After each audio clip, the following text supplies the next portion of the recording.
ആരെങ്കിലും കാണും. ആര് കണ്ടാലും എനിക്കൊരു പ്രശ്നമില്ല. ഞാൻ പറഞ്ഞില്ലേ, ഞാൻ പരമമായ സത്യം കണ്ടെത്തി കഴിഞ്ഞു. ഇനിയെല്ലാം പരഭ്രമമാണ്. വിശ്വസിക്കാമോ നിങ്ങളെ? എനിക്ക് വിശ്വസിക്കാം. നീ എന്നെ സംശയിക്കുന്നതിൽ ഞാൻ നിന്നെ തെറ്റു പറയുന്നില്ല മായ. നിന്റെ സ്ഥാനത്ത് ആര് തന്നെയാണെങ്കിലും ഇത് തന്നെയാവും മാനസികാവസ്ഥ. കാരണം ഞാൻ ചെയ്തു കൂട്ടിയതൊക്കെ അത്ര വലിയ പാപങ്ങളാണല്ലോ. ഒറ്റയടിക്ക് എന്നെ അംഗീകരിക്കാൻ ആർക്കും പറ്റില്ല. പക്ഷെ ഞാൻ എൻ്റെ ജീവിതം കൊണ്ട് തിരുത്തും. ഞാൻ എന്നെ സ്നേഹം കൊണ്ട് തിരുത്തും. പറഞ്ഞില്ലേ, ഇനി മുതൽ മറ്റൊരു ശ്രീനിവാസനാവും ഈ ഭൂമുഖത്തുണ്ടാവുക. മകരനിലാവിന്റെ ചുവട്ടിൽ മഞ്ഞണിഞ്ഞു നിൽക്കുന്ന പളനി മാമല എന്നെ മാടി വിളിക്കുന്നു മായ. എനിക്ക് പോണം. എത്തണം. എത്രയും പെട്ടെന്ന് അവിടെ എത്തണം.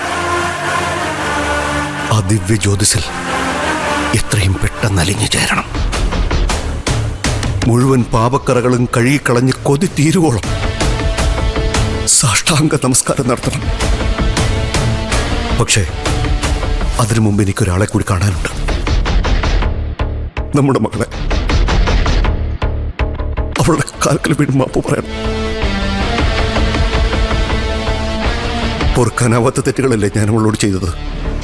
അവളുടെ വയറ്റിൽ കിടക്കുന്ന കുഞ്ഞിനോട് പോലും ഞാൻ എന്തെല്ലാം വിചാരങ്ങൾ നടത്തി. അതിന്റെ മുമ്പിൽ നമസ്കരിക്കണം. കടന്നു വന്ന വഴിത്താരകളിൽ അറിയാതെയെങ്കിലും ചവിട്ടി അരച്ചു പോയ മുഴുവൻ ഉറുമ്പുകൾക്ക് മുമ്പിൽ പോലും നമസ്കരിക്കണം. പശ്ചാത്താപത്തിനും പ്രായശ്ചിത്തത്തിനും വേണ്ടി മാത്രമാണ് ഇനി ശ്രീനിവാസന്റെ ജീവിതം.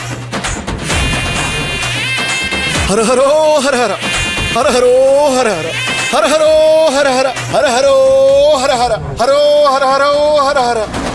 ഹര ഹരോ ഹര ഹര ഹര ഹരോ ഹര ഹര ഹര ഹരോ ഹര ഹര ഹര ഹരോ ഹര ഹര ഹര ഹരോ ഹര ഹര ഹര ഹരോ ഹര ഹര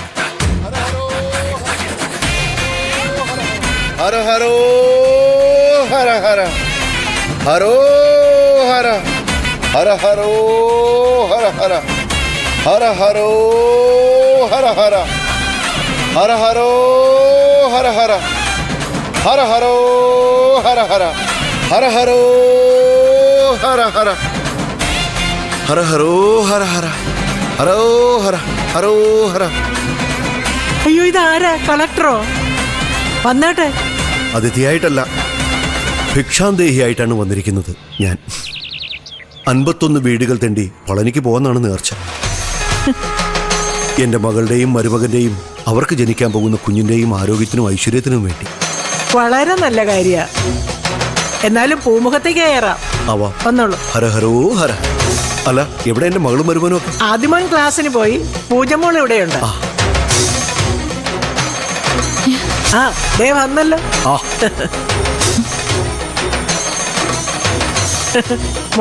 മോളറിഞ്ഞോ? അച്ഛനെ മോൾക്കും ആദിമോനും വേണ്ടി 51 വീട് തണ്ടി പളനിക്ക് തീർത്ഥാടനത്തിന് പോകുന്നെന്ന്.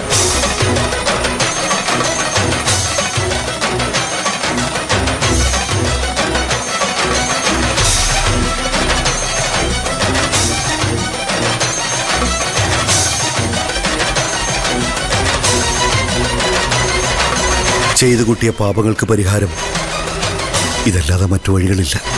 അതിന് കളക്ടർ എന്ത് പാപമാ ചെയ്തേ? സർവീസിലിരുന്നപ്പോ എന്തെങ്കിലും കൈപ്പിഴകളൊക്കെ വന്നിട്ടുണ്ടാവും അല്ലേ?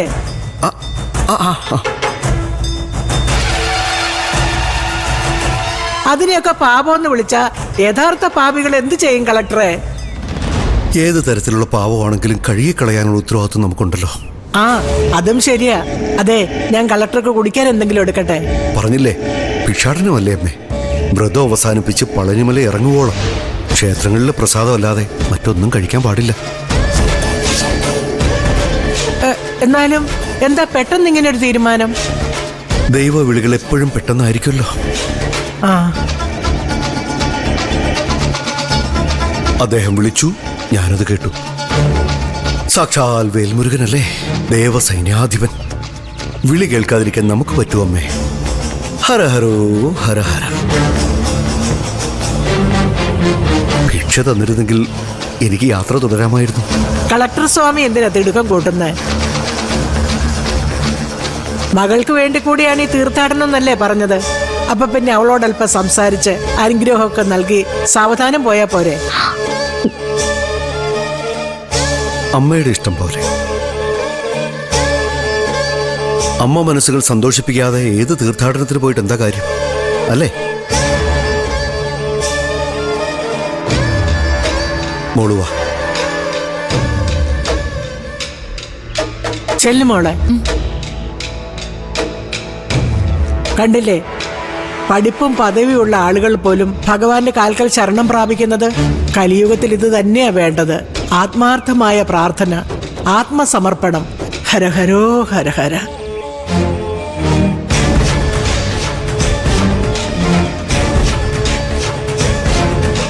എന്റെ ഈ മാറ്റം വിശ്വസിക്കാൻ നിനക്ക് ബുദ്ധിമുട്ടാണെന്ന് എനിക്കറിയാം. പക്ഷെ ഞാൻ വല്ലാതെ മാറിപ്പോയി മോളെ. നിന്നോട് ചെയ്ത സർവ്വ തെറ്റുകൾക്കുമുള്ള പരിഹാരം തേടിയ അച്ഛൻ്റെ ഈ തീർത്ഥയാത്ര. ഇല്ല, നീ വിശ്വസിക്കില്ല. നീ മാത്രമല്ല, നിന്റെ അമ്മയും എന്നെ അറിയാവുന്ന ആരും ഇത് വിശ്വസിക്കില്ല. പക്ഷെ എനിക്കെന്നിൽ വിശ്വാസമുണ്ട്. ഞാനിപ്പോൾ പഴയ ശ്രീനിവാസനല്ല മോളെ. ജീവിതം എന്തെന്ന് തിരിച്ചറിഞ്ഞ് ചെയ്തു പോയ അപരാധങ്ങൾ തിരുത്താൻ പൂർണ്ണ മനസ്സോടെ ഇറങ്ങിപ്പുറപ്പെട്ട പുതിയ ശ്രീനിവാസന. ഈ പാപിക്ക് പശ്ചാത്തലിക്കാൻ ഒരു അവസരം തന്നൂടെ മോളെ? വെറും പാപിയല്ല, ഞാനൊരു മഹാപാപിയാ. പക്ഷെ മോളൊരു കാര്യം മനസ്സിലാക്കണം. ഞാനതൊന്നും മനഃപൂർവ്വം ചെയ്തതല്ല. എന്റെ രോഗം എന്നെ കൊണ്ട് ജയിച്ചതാ.